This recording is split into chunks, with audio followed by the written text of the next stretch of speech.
The Detroit Lions. Yeah.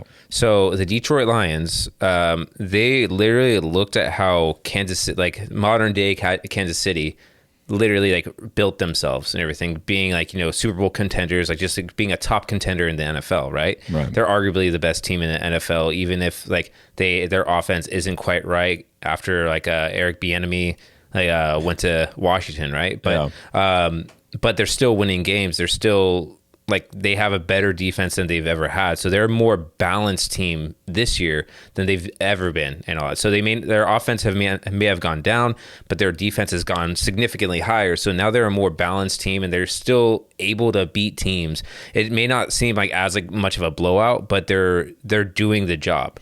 But what Detroit did is that they drafted, like the first thing that they did was they drafted a left tackle to cover the blind side. Then they traded away their franchise player like Matt Stafford and got a shit ton of picks and Jared Goff and everything. And everyone's thinking, I remember I was like, LA did Jared Goff really dirty because they're like, oh, we don't believe in this guy. I'm like, dude, this guy is actually a good player. And like he was a young quarterback. Yeah, he makes some mistakes, but the fact is that they're like, oh, well, he took us to one Super Bowl, but he lost it. He's not our guy. But he's having an amazing season. Obviously, like last game against the Ravens, which the Ravens are a really good team, he got destroyed by. But they built up their offensive left tackle. They got like a solid veteran quarterback that can throw the ball. That's a good pocket passer, like a legitimate like gunslinger.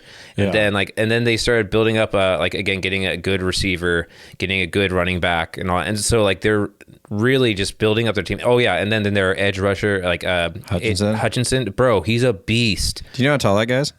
No.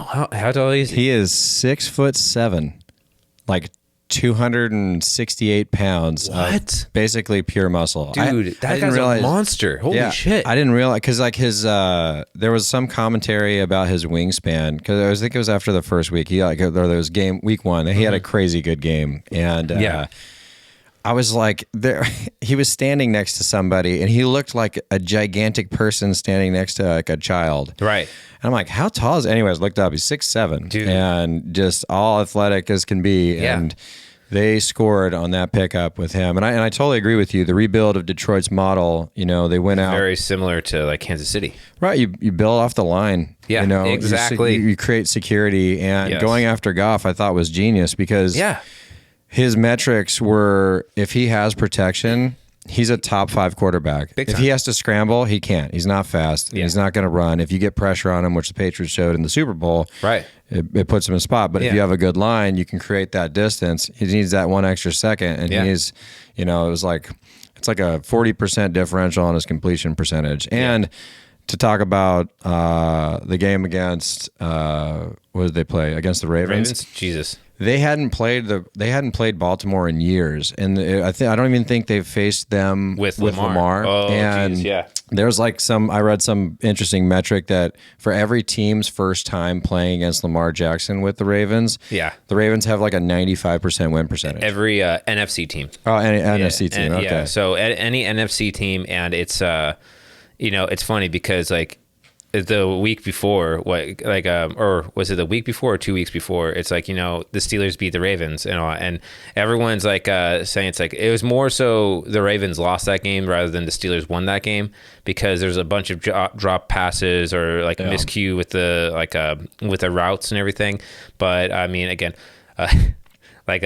Coach Tomlin says, a win's a win. And it's like, we do not apologize for winning. Yeah, absolutely. So I'm like, yeah, I get it. But I'm like, it's like, obviously if things went another way, like, yeah, the Ravens would have won that game. But at the same time, it's like, we football. Keep exactly. But we keep it like, the thing is like the AFC North, like the Ravens will always have a really big challenge against other AFC North teams. Yeah. Every once in a while, like it'll be like a standard blowout, but yeah, no, because we see them twice a year, every year. It's like we're used to, like, so Steelers are used to used to Lamar Jackson, so that they know how to contain him, at least to where it's like, some of his greatness doesn't shine, right? Right. And the fact is that, like, I know that there are some people who are like, I don't believe in Lamar Jackson, I think he's overhyped.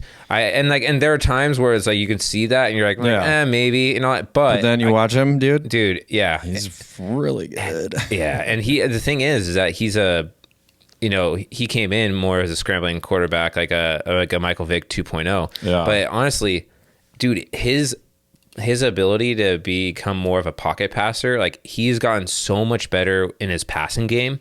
And honestly, I think like he's blooming into his own, like where he's going into his his prime, right? Where he still has his legs and he's getting a lot more accurate in the pocket. And so, his career is most definitely going to like expand longer now that he has more of a command in the pocket, because like just like a Michael Vick, like honestly he like was mostly a scrambler and like for the majority of his career, and then when he did go to Philly with Ed Reed, he did become a little bit more of a pocket passer way later in his career.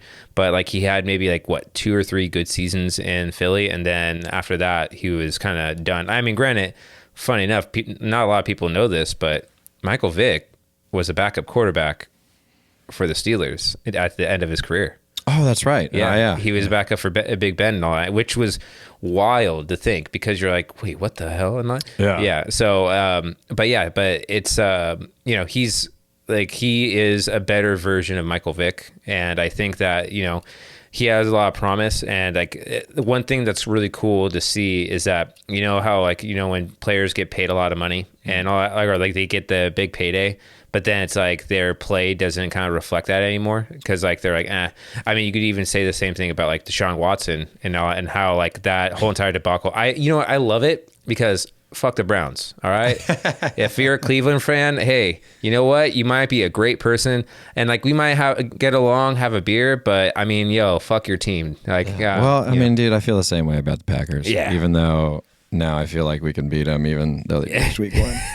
Yeah. But you know what? And it's interesting because it's like those types of players, like that's what, like going back to the Bears, right? That's what the hope was with Justin Fields, and still is to a certain extent. But I will say this, depending on how his hand heals up, if Tyler Bagent, or AKA Teabag, which is the funniest nickname of a quarterback. If they go out and they beat the Chargers tonight, and he has just a competent game, it doesn't have to be some world beater type. Right. He looks, or at least last week, he looked good, and he looked good as in he kind of had like a Alex Smith vibe to him. Good game manager, quick reads, didn't turn the ball over. Now it was against the Raiders, so you got to take that for what it is. But at the same time, I think it was a good transition. This will be more of a test tonight. Yeah. If they could be competent against what I would say is a porous Chargers defense, and the Bears defense has to stop the Chargers offense, which I feel lies a bigger question mark. Yeah. But it should be an entertaining game. I'm super pumped because we're going tonight, dude. so. Yeah, dude, that's gonna be sick, man. Man, SoFi's